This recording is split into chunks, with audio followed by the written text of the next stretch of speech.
Hi there, I'm Florence Anna-Maunders. I'm a composer living and working in the UK. I'm an English composer, and I'm here to say a few words about my piece, Which Blooms in Winter, which Christine's going to play on the clarinet. And this is a piece which I wrote for her in the winter of 2020. And in this piece, there's the kind of idea of something like a small flower, a snowdrop or something, a tulip, tiny and delicate, growing out from the winter soil and gradually expanding into not necessarily a hostile environment, but a frozen landscape. So the music has this feeling of growth all the way through, and kind of each phrase is a little more ambitious than the one before. It's sort of reaching out, and one of the things I really wanted to do with this piece was explore Christine's lovely legato playing across the whole range of her instruments. So there's lots of wide leaps and rapid movements, but it's done in a very smooth and delicate and organic way, rather than being kind of super harsh and spiky. And I think this is probably the third or fourth time I've actually that Christine's played this piece, so I'm really really excited that she keeps playing it. So I'm really glad that she likes it, and it's a piece that I've become very very fond of myself as we keep hearing it. It has, well, I suppose it's quite personal piece for me. Maybe it's got this kind of sense of personal growth and personal experience, and well, I hope you enjoy listening to it too. Thank you very much.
Hi, my name is Sophie Jupia Posey.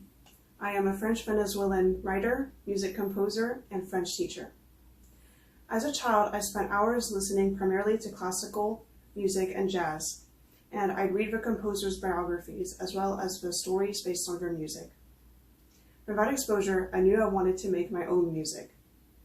I composed my first solo piano piece at 13 by running my fingers over the keys and creating a soothing Asian-sounding piece. I went to Rollins College in 2011, graduating with a bachelor's degree in honors English, with minors in both music and creative writing. I started publishing orchestral and piano pieces in literary magazines while I was still in college. I am now an indie composer with 3 albums in the neoclassical and jazz genres, and I've scored soundtracks for a few short films. When I compose, I either do it by experimenting and messing around on the piano until I find a musical phrase, or even just a few chords that spark something deeper within me. Or I hear the music in my head, and then I memorize it until I can identify the melody and most of the instruments. The next steps are to go to the piano, and using Logic Pro, I can input in the instruments. I play each track individually until the piece blossoms into existence. The piece, Lonely Musings for Clarinet, was composed in 2016. It started off as a wistful melody with some playfulness in it. It was originally just a classical piece, but there was a swing feel to it that just wouldn't go away. So I notated that in the sheet music, letting any player who'd want to perform it improvise on the feel of it in their own way. Christine performed this piece back in January and gave it a unique touch of her own. I'm excited to see how she is going to interpret it this time. It's one of my more mischievous pieces.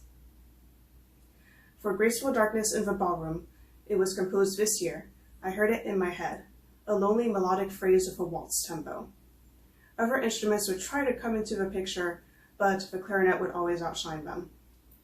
I decided to leave it as just a solo clarinet piece because it is a haunting melody, and the fact that it has a waltz rhythm that is unaccompanied adds to the stately solitude of it. I imagine an empty ballroom, once full of life, full of dancing and merry people, but now it is empty, dark, and forgotten. But the walls remember the past music that used to be there, just a shell now of what it used to be.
Hi, I'm composer Lisa Neer, and I'm coming at you from Portland, Oregon, where I write music, I sing as a new music mezzo-soprano, and I'm also an actress. And I'm so excited that Christine is playing my piece Gulper for you in this performance.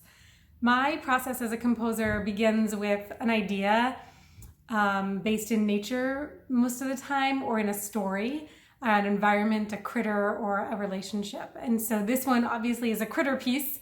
This is about the gulper eel, which isn't an eel at all. It's a deep water fish with a long, skinny body, very eel-like, and then a giant pelican-like mouth. And it looks really weird and strange.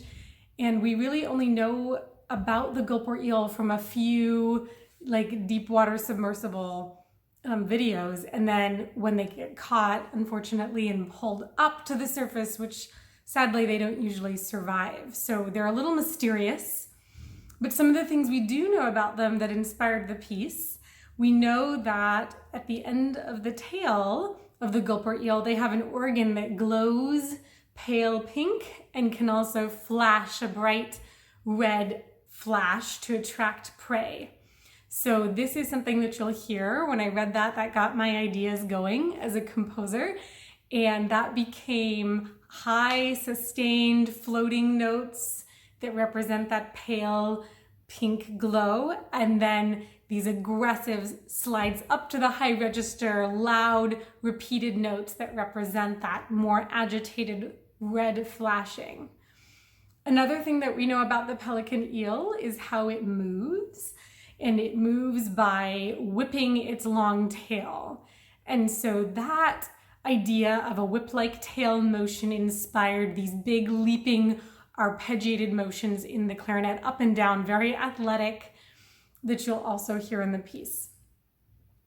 And then it lives in the deep water, and what better way to represent this deep water habitat and also this sort of lying in wait of the gulper eel as it waits for the prey after its light has flashed, than to go down into the low chalumeau register of the clarinet. And so you'll hear these tremolos in the clarinet, very soft, very mysterious, very low, representing that time when the gulper eel is waiting. Will something please come and be attracted by my lure?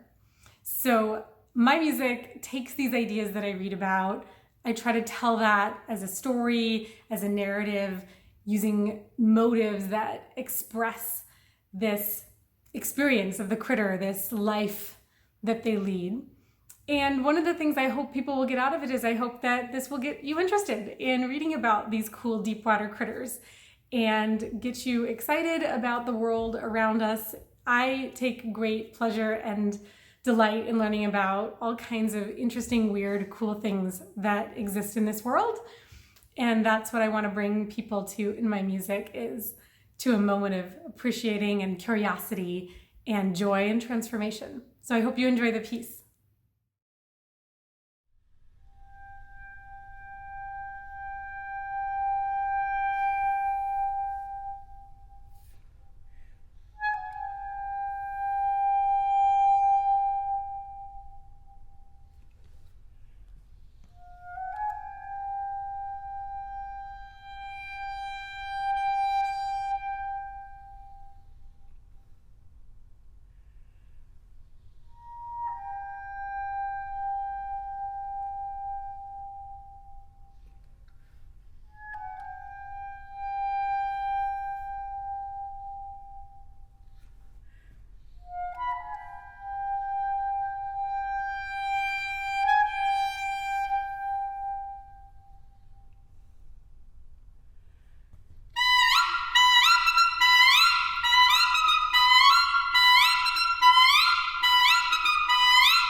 Bye.